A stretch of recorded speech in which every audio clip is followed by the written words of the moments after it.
Human brain organoids connected to a computer. Scientists have built a hybrid biocomputer that combines lab-grown human brain tissue with conventional electronics and can perform tasks such as voice recognition. Such technology could one day be integrated into artificial intelligence systems or form the basis of improved brain models in neurological research.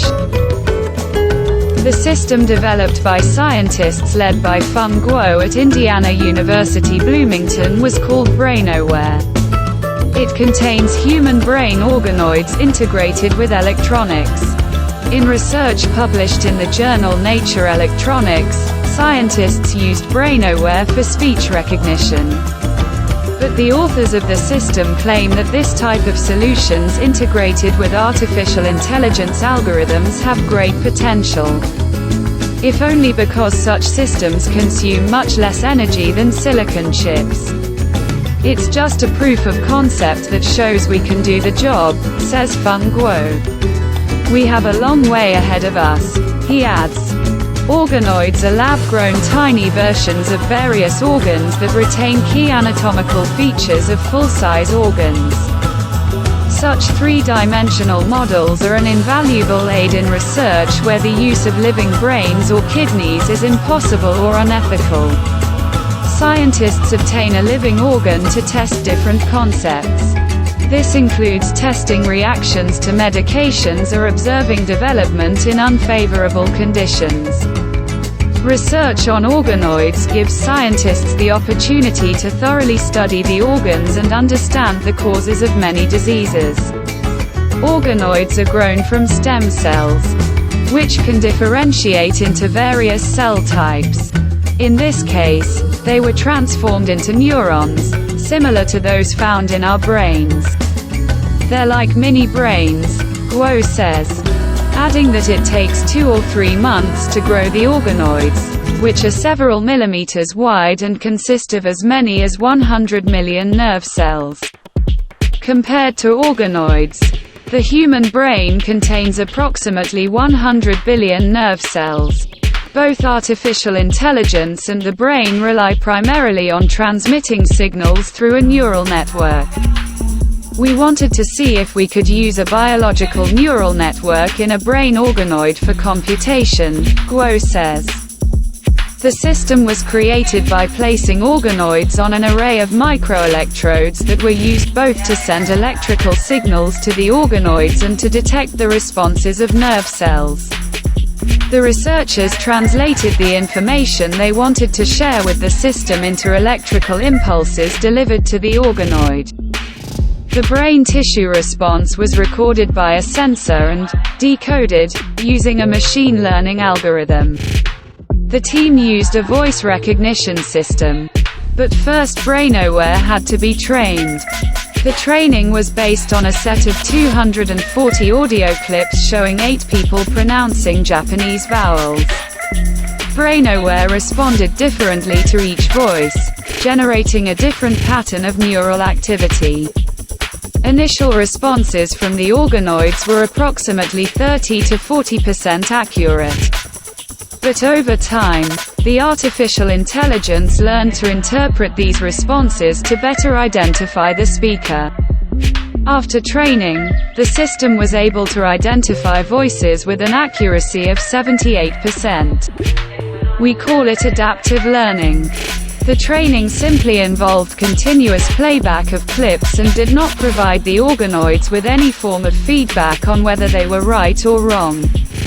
When the organoids were treated with a drug that prevented new connections between nerve cells from forming, there was no improvement in voice recognition accuracy, Guo says.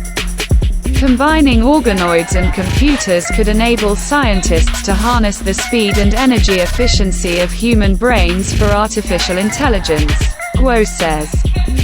This technology can also be used to study the brain. Brain organoids can replicate the architecture and functions of the working brain in ways that simple cell cultures cannot. There is potential to use BrainAware software to model and study neurological disorders such as Alzheimer's disease.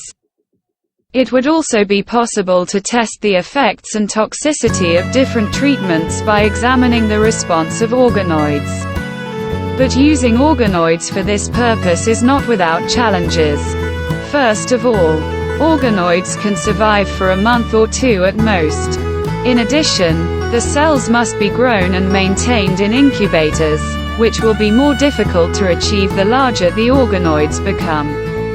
And more complex tasks will require larger organoids.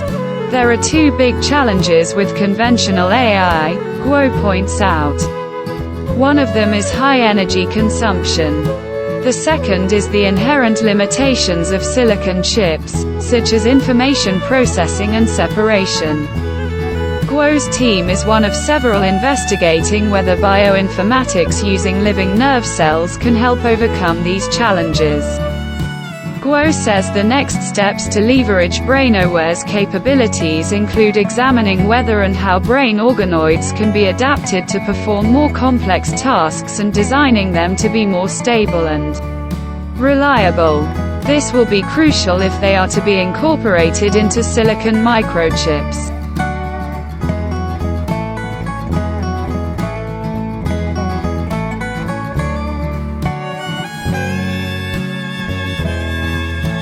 Innovative technologies are most effective when combined with optimal staff education.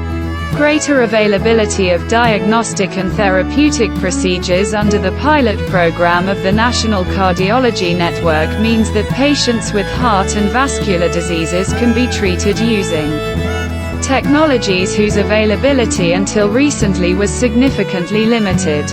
In order for innovative therapeutic solutions to be used as effectively as possible, it is necessary to optimally educate medical staff who implement them as part of everyday clinical practice, says Dr. Hab. N. Med. Maciej Kemper, head of the Laboratory of Cardiac Electrophysiology and Electrotherapy of the Cardiology and Electrotherapy Clinic of the Medical University of Gdansk. Former chairman of the Heart Rhythm section of the Polish Society of Cardiology. In November 2023, the course, SICD, Principles of Operation, Qualification for Implantation, Procedure Technique, was held at the Department of Anatomy and Neurobiology of the Department of Anatomy of the Medical University of Gdansk. Organized and conducted by a team of doctors from the Department of Cardiology and Electrotherapy of the Heart in cooperation with lecturers of the department. 11 participants took part in a training devoted to aspects related to the technology of a subcutaneous cardioverter defibrillator, a treatment method from the range of electrotherapy procedures available without limits under the pilot program of the National Cardiology Network, KSK. Observing the growing clinical demand and interest in treating patients using a subcutaneous cardioverter defibrillator, SICD, we decided to organize the second edition of the training devoted to this technology. The first edition, organized in 2018, met with great interest from participants. It was similar this time too. We are very happy about this fact, because innovative therapeutic solutions have a chance to be used most effectively only when their use is accompanied by optimal education of medical staff, says Dr. Hab. Med. Maciej Kemper, substantive director of the course, and adds, the latest training was addressed to cardiologists and electrotherapy specialists who have started or will soon start SICD implantation procedures. The course offered was to learn or improve the surgical technique of performing the procedure, as well as to expand theoretical knowledge on the operation and programming of the SICD system and the appropriate qualification of patients for the implantation procedure. The theoretical part was supplemented with a practical part.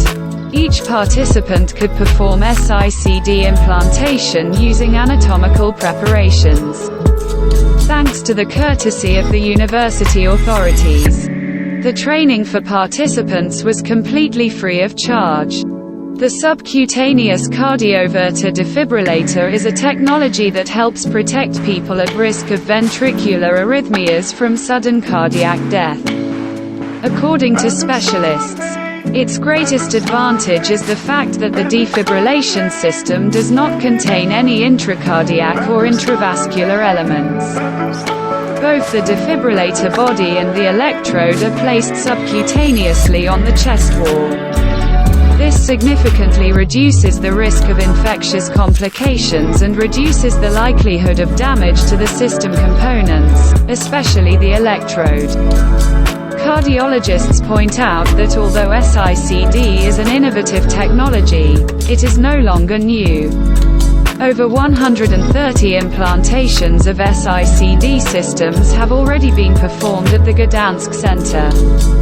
The staff is happy to share their experiences with other operators who have gained the opportunity to use this method more widely as part of the pilot program of the National Cardiology Network. Thanks to the decision of the Minister of Health, from 2019, the implantation of the SICD system is fully reimbursed.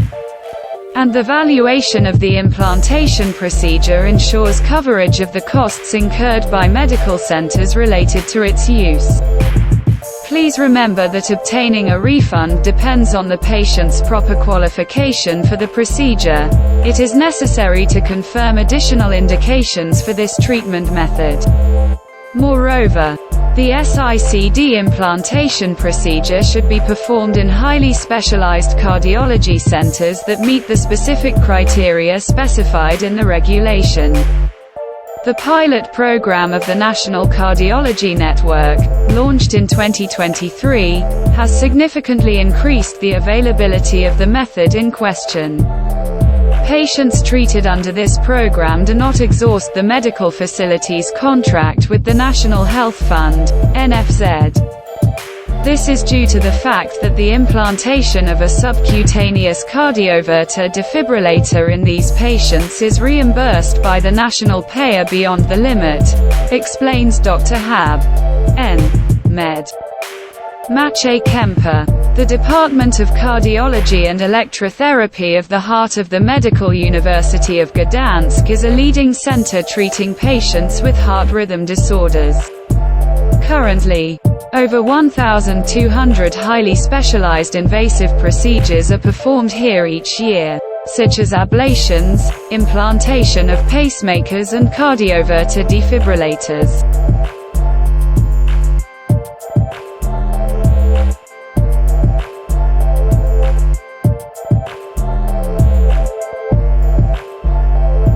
The Voyager I probe is having problems again. Voyager I's Flight Data System, FDS, which collects data about the ship and gathers information from scientific instruments, has stopped communicating properly with one of the probe's subsystems responsible for telecommunications with Earth. The result is a repeating sequence of zeros and ones reaching the flight center, described by NASA specialists as digital gibberish. A few days ago, a note appeared on the NASA blog about further problems of the Voyager I probe. The probe is already quite old. It was launched from Earth in 1977 and currently not all of its scientific instruments work. Over the years, Voyager I has flown through the solar system and breached the boundaries of the heliosphere, the protective bubble of particles and magnetic fields produced by our Sun. At this boundary, the solar wind loses its speed, and the pressure of the galactic winds begins to outweigh the pressure of the solar wind. This boundary is approximately 18 billion kilometers from the Sun. Voyager I crossed the edge of the heliosphere and entered interstellar space in 2012. The probe is currently approximately 24 billion kilometers from Earth. Voyager I is the furthest human-made spacecraft from Earth. It has helped expand our knowledge of the outer solar system. Its current location provides an opportunity to collect scientific data from interstellar space. And all this using only 69.63 kilobytes of memory. The defect described on the NASA blog concerns disruption of communication between one of the onboard computers, called the Flight Data System, FDS, and the communication subsystem, the so-called Telemetry Modulation Unit, TMU. The effect is that no scientific data about interstellar space returns to Earth. Moreover, the engineering data describing the probe's condition is also illegible. The problem was noticed on November 14. The spacecraft receives and executes commands sent from Earth. However, the flight data system does not communicate properly with one of the spacecraft's subsystems, and as a result, no science or engineering data is sent back to Earth, NASA explained in a statement. NASA believes the problem is in the flight data system and attempted to reset the computer last weekend. However, this did not bring any result. Distance is also a problem. One-way transport takes 22.5 hours. Therefore, you have to wait almost 2 days for feedback from the probe. A NASA team is currently reviewing decades-old documents about the operation of the spacecraft and its computers. It is an old and almost forgotten technology, partially operating on code written in the archaic Fortran 5 computer language. Finding solutions to problems faced by probes often requires consulting decades-old original documents written by engineers who did not anticipate the problems that arise today. As a result, the team needs time to avoid unintended consequences, the blog reads. NASA. But this is not the first failure of Voyager I. Last year, the probe began transmitting incorrect data from its spatial orientation system. The AACS, Attitude Articulation and Control System is very important because it determines the position of the antenna, which allows data to be transmitted to Earth. If it stops working, there will be no longer contact with the probe. After several months of digging through documentation from the 1970s, researchers found the reason. It turned out that the system had somehow started transmitting data through the onboard computer, which had stopped working years ago, distorting the information transmitted.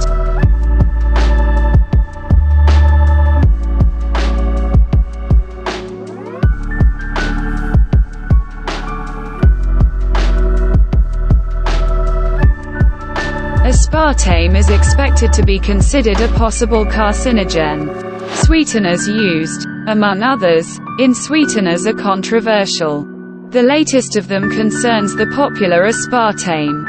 Due to a decision to be announced by one of the agencies operating within the World Health Organization, WHO. According to her, there are grounds to consider aspartame, presumably carcinogenic. Aspartame was developed by James M. Schlatter in 1965 and for many years was touted as a great sugar substitute, a weight loss gold. This compound is 150 to even 200 times sweeter than sugar, and its caloric value is close to zero in concentrations that give a satisfactory impression of sweetness. That is why it has gained considerable popularity among dietitians. This agent is present in many food products, including in ice cream, sweet drinks, confectionery and chewing gum. Aspartame, as a food additive, has been recognized as safe by many organizations dealing with food safety and its impact on health. However, according to the International Agency for Research on Cancer, IARC, which operates within the WHO, the popular sweetener may increase the risk of developing cancer. According to Reuters, IARC, based on the results of about 1,300 studies, will probably announce that aspartame may cause cancer. However, commentators focus on the controversial nature of the decisions made so far by this WHO body based on a not entirely transparent classification system. These decisions concerned the recognition of individual substances as potentially carcinogenic. The problem with IARC's classification seems to be largely that it does not address the amount of a given substance that a person can consume without harm to health. Attempts to estimate this amount are made by other institutions. For example, another WHO agency, the Joint Committee on Food Additives, JECFA. According to JECFA, we can safely consume up to 40 milligrams of aspartame per kilogram of body weight per day. In turn, according to available research results, a person weighing about 70 kilograms would not be harmed by drinking 13 cans of Diet Coke. And it should also be emphasized that we are talking about a situation in which excessive consumption of aspartame would pose any threat to our health, not to mention the risk of causing cancer. Generally, IARC considers substances to be carcinogenic, probably carcinogenic, and not subject to classification. The assessment is based on studies conducted on humans, tissues and animals. And as already mentioned, the amount of the substance is not taken into account, but only whether it is capable of causing cancer at all. This issue is quite well illustrated by the fact that, according to this classification, asbestos, tobacco and processed meat are equally carcinogenic. In turn, glyphosate, a key ingredient of Roundup, has been found to be probably carcinogenic. This means that in this case the evidence is inconclusive as to whether it is capable of causing cancer in humans. However, aspartame is to be classified as a suspected carcinogen, alongside night shift work and electromagnetic waves emitted by mobile phones. It is also interesting that the previously mentioned JECFA is also currently analyzing data on the impact of aspartame on the human body, and is to report the results of these analyses on October 14, i.e. on the same day when IARC is to announce its decision.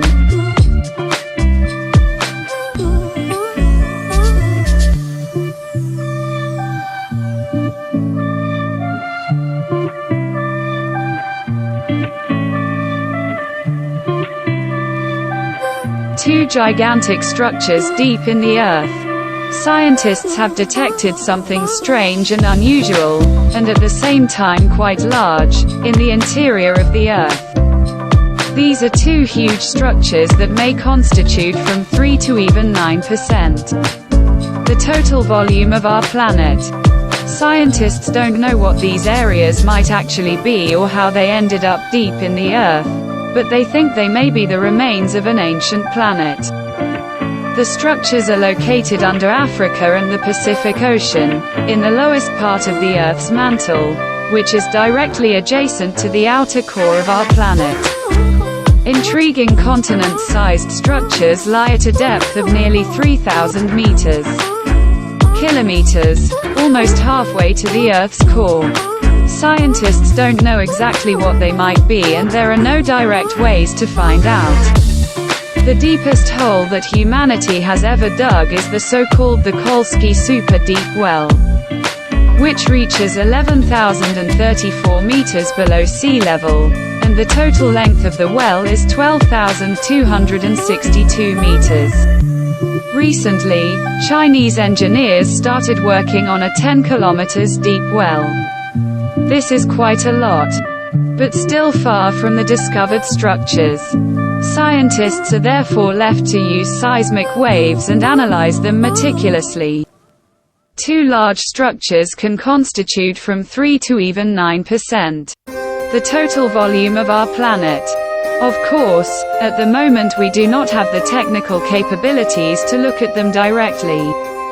Therefore, in order to learn more about these strange areas, scientists must use indirect methods. They have one extremely useful technique here, called seismic tomography. The association with earthquakes is absolutely justified here. When such tremors occur, seismic waves spread in all directions. If we examine them from several places on the surface at the same time, observing how they spread, we are able to create an accurate map of the Earth's interior. This is possible due to delays or distortions of seismic waves. The different density of the material in the Earth's interior affects the speed at which seismic waves travel through them, which allows us to study the interior of the planet. It was with the help of seismic tomography that scientists managed to locate two unusual areas in the Earth's mantle. The method discussed above makes it possible to easily notice them. Because seismic waves propagate much slower in these places than in the space surrounding them. The structure located under Africa, which was named Tuzo, is about 800 kilometers high, which gives us as many as 90 Mount Everests. The question is, what are these areas? And unfortunately, science has not yet been able to provide a clear answer. The only thing we know about them so far is that their density is much higher than their surroundings, which leads to the conclusion that they may consist of a completely different material. However, for now we have to be satisfied with theories. It is possible that these are nothing more than subsequent layers of ocean crust that has accumulated in this place for billions of years as a result of subduction. The next concept is literally out of this world.